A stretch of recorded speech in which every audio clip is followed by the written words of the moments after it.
In this short video, I'm going to show you how to make text flash in Wix. Now, the first thing you want to do is head over to your Wix editor and find the text you want to make flash. In my case, I'm going to use this heading 3 text right here. Now, bear in mind, it doesn't matter whether it's a heading, a paragraph, a single word, or whatever it might be, the process is exactly the same. So once you've got the text, what you want to do is click on it to highlight it, and then a bunch of different options are going to appear either below or above the text, as it is in my case. Once they appear, you want to click on this animation button right here and then head over to the loop section. That is because the loop section is the only one that has the flash animation right here. So click on the flash animation right here.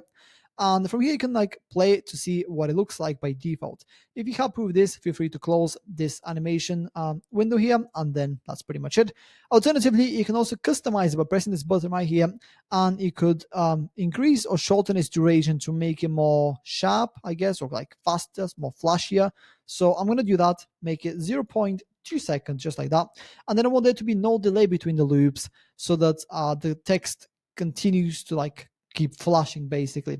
Once you have made the changes and you're happy with everything, let's go ahead and close this and preview the website to see how the text looks. And as you can see, there is the text flashing. And yeah, that's pretty much it. That's how to make text flash in Wix. If you have any questions, please let me know down in the comments below, and I'll do my best to help you out.